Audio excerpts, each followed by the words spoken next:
విదురుడు ధృతరాష్ట్రుడికి స్వార్థం విడిచి సత్యమార్గాన్ని నడువు ఇప్పటికైనా అని చెప్తూ, నీ బిడ్డలైన కౌరవులను చూస్తున్నట్లుగానే పాండవులను కూడా చూడు, ప్రేమించు నీ బిడ్డల్లాగే అని చెప్తాడు. ఇందుకోసం చాలా కాలం క్రితం జరిగినది ఒకటి చెప్తాడు ఇలా. కేసిని అనే లావణ్యవతి స్వయంవరం ప్రకటిస్తుంది. దైత్యవంశీయుడు అయిన విరోచనుడు ఆ స్వయంవరానికి వస్తాడు. విరోచనుడి తండ్రి ప్రహ్లాదుడు. అప్పుడు కేసిని విరోచనుడితో, దైత్యకుమారా, విప్రులు దైత్యులలో ఎవరు శ్రేష్ఠులు అని అడుగుతుంది. అప్పుడు విరోచనుడు కేసిని, మేమంటే దైత్యులకే భయం ఉన్నట్లు తెలుసు కదా, మరి అలాంటప్పుడు విప్రులు మాకంటే గొప్పవారు కాలేరు కదా అని సమాధానమిస్తాడు. మరునాడు ఉదయం స్వయంవరానికి బ్రాహ్మణుడైన సుధన్వుడు వస్తాడు. అప్పుడు కేసిని కూర్చున్న చోటి నుండి లేచి ఎదురు వెళ్లి స్వాగత మర్యాదలు చేస్తుంది. అప్పుడు సుధన్వుడు విరోచనుడితో, ప్రహ్లాదనందన, ఈ కేసిని చూపించిన బంగారు ఆసనాన్ని నేను స్పృశిస్తాను, అంతేకాని దాని మీద నేను కూర్చోను. ఒకవేళ అలా కూర్చుంటే మనిద్దరం సమానులమే అని అంటాడు. అప్పుడు విరోచనుడు, ఓ బ్రాహ్మణ బాలుడా సుధన్వ, మీరు దర్భాసనాల మీద కర్రపీటల మీద కూర్చోవాలి అంతే అని పరిహాసం చేస్తాడు.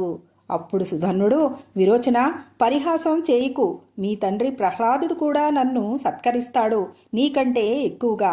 ఇప్పుడే మీ తండ్రి దగ్గరకు వెళ్ళి మనలో ఎవరు శ్రేష్ఠులో నిర్ణయించుకుందాము అని అంటాడు. ఈ పోటీ కోసం ఇద్దరు తమ ప్రాణాలను కూడా పణంగా పెడతారు. అంటే పోటీ నియమం ప్రకారం పోటీలో ఓడిపోయిన వారు తమ ప్రాణాల్ని వదులుకోవాలి, త్యాగం చేయాలి అని. ఆ విధంగా ప్రాణాలు పందెంగా పెట్టి ఇద్దరూ ప్రహ్లాదుడికి ఈ విషయం తెలపటానికి వెళతారు. వచ్చిన సుధన్వుడిని చూసి ప్రహ్లాదుడు అతిథి సత్కారాలు జరుపుతాడు. ప్రహ్లాదుడు ధర్మం మరియు సత్యం వైపు నిలబడే వ్యక్తి. తరువాత వారి ప్రశ్న విని, సుధన్వ, నాకు వీడి కొడుకు, మీరిద్దరూ ప్రాణాలు పందెం పెట్టి ఇలా వచ్చారు, ఒక్క మాట నువ్వే చెప్పు, అబద్ధం ఆడినందువలన వచ్చే స్థితి ఏమిటి అని ప్రహ్లాదుడు సుధన్వుడిని అడుగుతాడు. అప్పుడు సుధన్వుడు, సౌతులతో ఉండే స్త్రీ, జూదంలో ఓడిపోయిన జూదరి, బరువులు మోసేవాడు ఎలాంటి స్థితిని పొందుతాడో అబద్ధం ఆడితే అదే స్థితి కలుగుతుంది అని అంటాడు సుధన్వుడు. ఈ సమాధానం విన్న ప్రహ్లాదుడికే కాకుండా విదురుడి కథ వింటున్న ధృతరాష్ట్రుడికి కూడా కలవరం వస్తుంది. అప్పుడు ప్రహ్లాదుడు సుధన్వుడితో, నాయనా, నీ తండ్రి అంగీరస మహర్షి నాకంటే శ్రేష్ఠుడు, అలానే మీ మాతృమూర్తి ఉత్తమోత్తమురాలు. కాబట్టి ఈ విషయాలన్నీ పోల్చి చూస్తే నా సమాధానం ఏమిటి అంటే సుధన్వానే విరోచనుడి కంటే శ్రేష్ఠుడు అని అంటాడు. అయితే ఈ ముక్కుసూటి సమాధానం విరోచుడిని చాలా ఆశ్చర్యపరుస్తుంది. తన తండ్రి అలా చెప్తాడని ఊహించలేదు. అప్పుడు ప్రహ్లాదుడు విరోచనుడితో, ఓ విరోచన, కుర్చీ కోసం పరిహాసం చేసి అగౌరవపరిచినప్పుడే నీవు ఓడిపోయావు. నీ అసూయ, దురాశ మరియు నీ దూకుడుతనం నిన్ను అనేక మెట్లు దిగదార్చాయి. నీకు నచ్చినా నచ్చకపోయినా విరోచన, ఇదే నిజం అని అంటాడు. అలా చెప్పి తర్వాత ప్రహ్లాదుడు కన్నీళ్లు పెట్టుకుంటాడు. విరోచనుడు సొంత కొడుకు అయినా నిజం మాట్లాడి తీర్పు పక్షపాతం లేకుండా ఇచ్చాడు. ఆ తర్వాత ప్రహ్లాదుడు సుధన్వుడితో, సుధన్వ, నేను నిజం మాట్లాడానని నీకు తెలుసు, నాకు తెలుసు, కాబట్టి నా తీర్పు విరోచనుడికి వ్యతిరేకంగా ఉన్నది. విరోచనుడి జీవితాన్ని వదులుకుంటానని మీరు చేసిన ప్రతిజ్ఞను వెనక్కి తీసుకోండి. మిమ్మల్ని వేడుకుంటున్నాను. విరోచనుడు నా కొడుకు అయితే అన్ని విధాలుగా మీరు అతనికంటే ముఖ్యమైన వారని నేను సత్యానికి కట్టుబడి ఉన్నాను.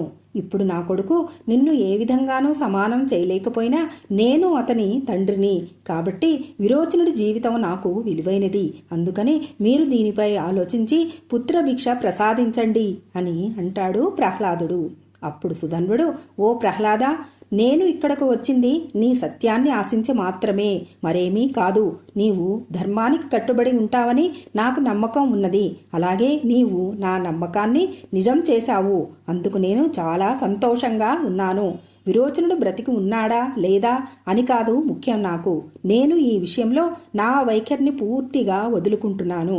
విరోచనుడు తన జీవితాన్ని గడపటానికి పూర్తి స్వేచ్ఛ ఉన్నది. నా ఉద్దేశం నిజం మాత్రమే. నేను దాన్ని పొందాను. కావున మీ కొడుకు విరోచనుడు తన జీవితాన్ని స్వేచ్ఛగా జీవించవచ్చు. విరోచనుడు కేశినిని కూడా వివాహం చేసుకున్నా ఎలాంటి అభ్యంతరం నాకు లేదు. నాకు కేశిని పట్ల కూడా ఎలాంటి కోరిక లేదు. నాకు ముఖ్యమైనది ఏమిటి అంటే రాజు ప్రహ్లాదుడు తన కొడుకు క్షేమం కోసం మాత్రమే ఆలోచించడు, ఇతరుల క్షేమమే ఆలోచిస్తాడు అనే నిజం ప్రపంచానికి తెలపటానికే ఇక్కడికి వచ్చాను. ఇంక నేను సెలవు తీసుకుంటున్నాను అంటాడు సుధన్వుడు. విన్నావా మహారాజా, ఇప్పటికైనా స్వార్థం విడిచి సత్య మార్గంలో సాగి పాండవులని ఆదరించు అని అంటాడు విదురుడు ధృతరాష్ట్రుడితో. విరోచనుడి పుత్రుడే బలి.